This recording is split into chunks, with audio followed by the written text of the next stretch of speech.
We start with a riddle. How could anyone in the heartland ever fall victim to a hurricane?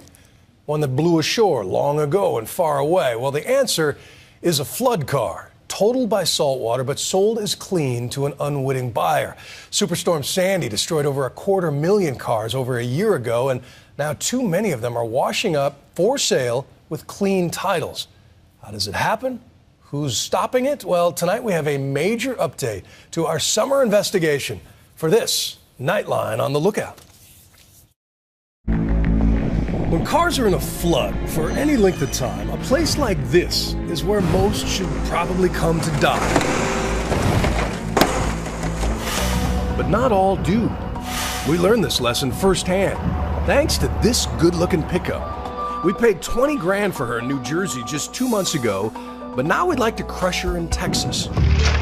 Because even after this truck was inundated in the salt water of Hurricane Sandy, she's still washed up on a used car lot with a clean title for sale to an unsuspecting customer. Wow, it's got leather in here. And since a flood car with a bogus clean title can be a dangerous thing, you gotta wonder how many more are there?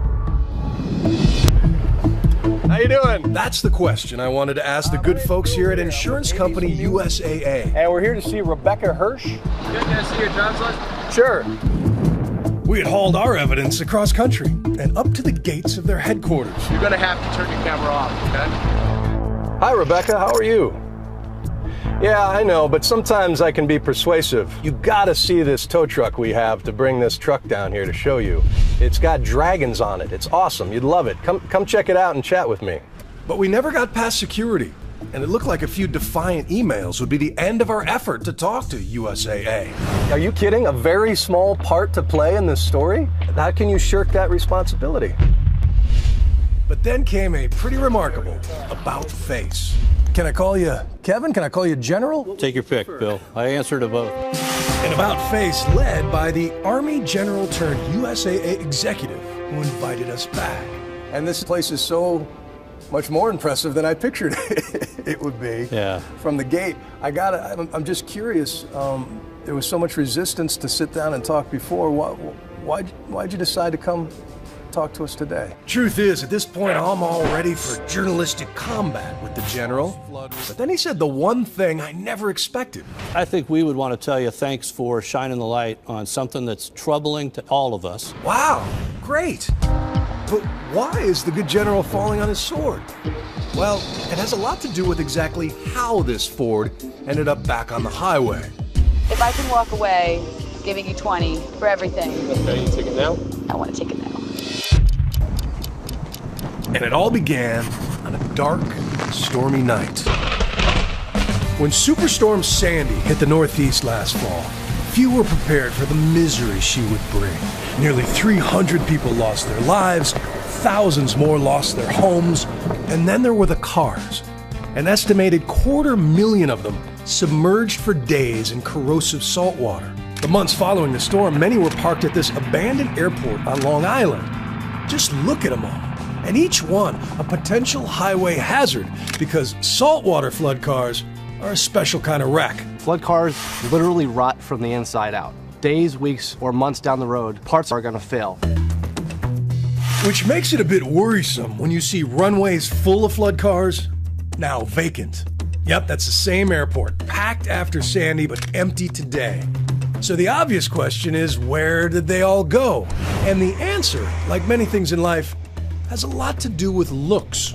Now, some cars obviously belong in a junkyard final resting place, but there are countless others that go through storms like Sandy that look just fine at first blush.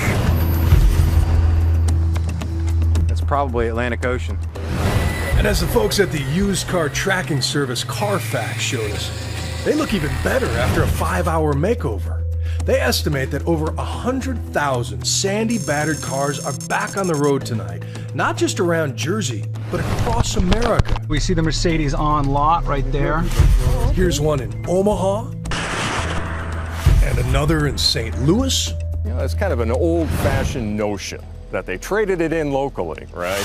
And even a landlocked lawman in Iowa is on the lookout for hurricane wreckage passed off as pure. Even though Hurricane Sandy happened, 12 1,200 miles away. These cars are shipped all over the place. Dealers buy them, turn around, fix them up, make them look good, don't tell you about it.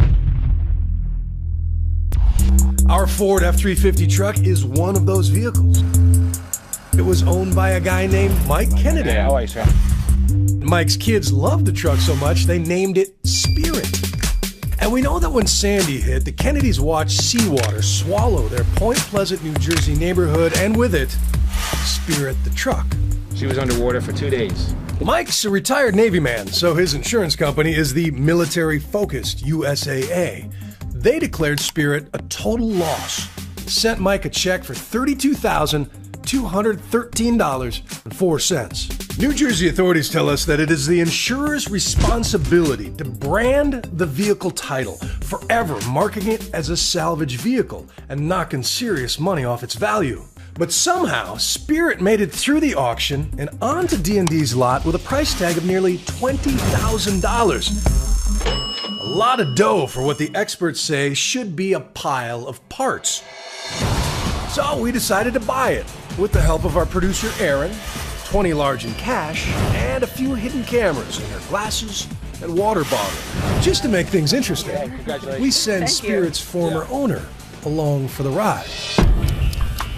Here we go. How you doing? Good, how are you? I want to buy a truck. I want a big truck. She enters a lot and is quickly chatted up by a salesman named Jack, who very quickly gets her behind the wheel of Spirit. How do I move the seating? One hitch, the power seats don't work. I think the fuse is out on the seat. Oh, really? Yeah, so he's got to change the fuse, he told me. Now, maybe it's a blown fuse, or maybe it's because they were submerged in salt water for 2 days. Now, Jack did reveal that a Carfax report showed that Spirit had been in a flood, but shrugged it off. No, the Carfax said something about a flood or something on it. It's like a glitch or mistake, but it's clean title. And a short time later, Erin's got a deal. Okay. She hands over the 20 large, signs the purchase agreement, and now Erin owns the truck. Here we go. How does it feel to be driving your old truck again? Feels great. It feels good to be driving it again. But I don't want it. You can have it because she's not going to last too long. The purchase creates a bittersweet reunion for Spirit's former owner. And Mike can't resist taking it home for one more visit with the kids, where he notices a few obvious signs of her watery history. Well, I have tools in the glove box, and believe it or not, the tools are still here. They're no longer functional tools because they're rusted shut. That water was up through here. The front seats don't work. When we bought it today, they claimed it was a fuse to bring it back and they'd swap out the fuse. It's not a fuse. I can't imagine what else doesn't work in there. These guys will. They are Jersey Shore mechanics, and they know a flood vehicle when they see one. That's definitely water driven, there's no doubt about that. That's like fine silt. Oh my God, man, this thing might catch fire. If an airbag blows up on you, you could crash. Would you put your family in this? Absolutely not in a million years. I wouldn't even drive this truck out of here. Seems like a good time for me to have a chat with Jack, the used car salesman at D&D Auto Sales, on unhidden cameras. So we got a reaction cam going on this one? Yes. But we don't want to tip them off. So Erin makes an appointment to have those power seats checked out, and I will play the role of her tow truck driver. Let's go, Tom.